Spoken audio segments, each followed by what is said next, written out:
Hello guys, now in this video we will discuss about the uterine factors of infertility. Guys, we have completed male factors of infertility, ovarian factors of infertility, cervical factors and tubal factors of infertility. Now in this video, let's say uterine factors of infertility. What does it mean by uterine factors of infertility, guys? It's very simple that there is some problem in the uterus that's not allowing the baby to grow inside. Okay, so uterine factors of infertility may include submucous leiomyomas.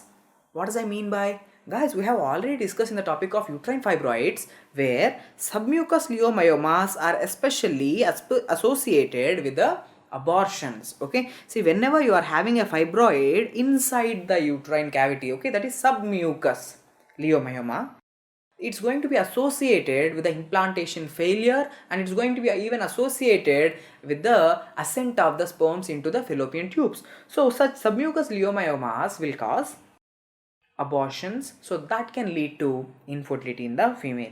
And Asherman syndrome, what exactly is Asherman syndrome, guys? Asherman syndrome means development of intrauterine synechiae, okay, or intrauterine adhesions. Abnormal intrauterine adhesions are there inside the uterus.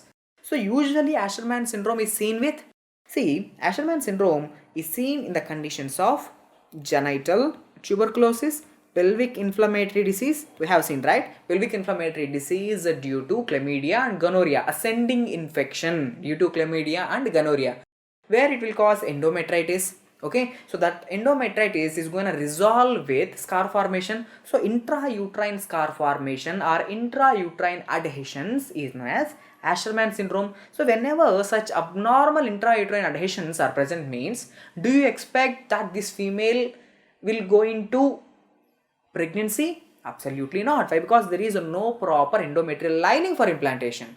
So even with Asherman syndrome, she cannot become a pregnant. And uterine anomalies. So congenital uterine anomalies like unicornate uterus. Okay, unicornate uterus where one Mullerian duct is totally regressed. Only one Mullerian duct was expressed. So that can lead to unicornate uterus. And septate uterus. Okay, we have seen, right, the septate uterus is a place where there is the development of abnormal septa. Okay, there is a development of abnormal septa. Okay, the two Mullerian ducts should have to completely fuse and the septa in between them should undergo regression. So if there is persistence of this septa in between the two Mullerian duct, then it will result in the development of a septate uterus. So such septate uterus is associated with first trimester abortions. Okay, remember guys, usually uterine anomalies are associated with the second trimester abortions, but which uterine anomaly is associated with the first trimester abortions? It's a septate uterus. Why? Because see, whenever you are having a septate uterus, for example, this is a septate uterus. Whenever you are having such a uterus, when it implants onto the septa, can it grow? No, definitely not. Why? Because there is no endometrium on the septa. So whenever you are having an embryo implanted over the septate uterus, the embryo is going to be aborted when in the initial stage itself. So it is associated with the first trimester abortion. So these are some important causes for the uterine factors of infertility. So how can you know that there is presence of submucous leiomyomas, Asherman syndrome or uterine anomalies? You can do ultrasonography, or you can do hysterosalpingography, or even you can do the hysteroscopy, so that you can know what's the exact problem lying inside the uterus. So how are we going to treat it? By surgical correction. So whenever there is a submucous leiomyoma, you have to take out that leiomyoma. Because the submucous leiomyomas are highly associated with malignant changes, and whenever there is an Asherman syndrome, you have to do adhesiolysis. And whenever there is uterine anomalies like a unicornate uterus, see, we cannot do anything with the unicornate uterus. She should have to go with the surrogacy. Okay, you have to take the oocyte from the mother and you have to collect the sperm from the father, and you can do in vitro fertilization and she can go with the surrogacy. And with septate uterus, you have to surgically resect the septa. Okay, so the surgical correction we will do for the uterine factors of infertility.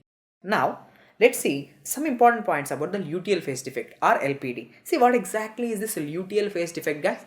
Guys, please remember that the menstrual cycle was divided into two phases. What is that? The first phase is known as follicular phase. The second phase is known as the luteal phase. See, the follicular phase, the follicles are growing and they are producing the estrogens. In the luteal phase, the ruptured follicle, which is known as corpus luteum, is secreting the progesterone. So if I am saying luteal phase defect, means that there is some problem with the corpus luteum and it is not properly secreting the progesterones. So progesterone levels are going down in the luteal phase. So whenever there is no proper amount of progesterones, that will be associated with decreased secretory changes in the uterine endometrium. Normally progesterone, what it should do guys, progesterone should act on the proliferated endometrium and brings out the secretory changes. So whenever there is a decreased amount of progesterone, the secretory changes in the endometrium is not going to be seen, so that implantation doesn't occur. So luteal phase defect is also associated with the infertility. So 4% of infertility. Okay, luteal phase defect is associated with 4% of infertility. Why? Means in the luteal phase defect, the production of progesterone is suboptimal from the corpus luteum. So how we are going to diagnose this guys? Low levels of mid-luteal serum progesterone. Usually in the luteal phase, you need to have high amounts of progesterone.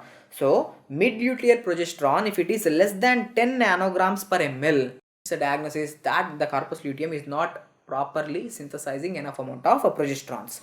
On endometrial biopsy, whenever you do histopathological study, you will see that endometrium is lagging. It's not properly growing. Okay, it's lagging more than 2 days out of the phase. Okay, usually on 22nd day, the endometrium should have a proper certain changes, secretory changes. But on the 22nd day of menstruation, on the 22nd day of the menstrual cycle, you just take the histopathological, you just take the biopsy, and whenever you examine that, the endometrium is showing a day 19 features. Okay, something like that. The endometrium is lagging in the growth. So these are some important points, and even this luteal phase defect will cause the implantation failure. Why? Because the secretory endometrium is not properly getting formed. Okay, so what is the management guys? The management is progesterone supplementation. Why? Because there is no proper amount of progesterone. So what you should do? You should simply replace the progesterones.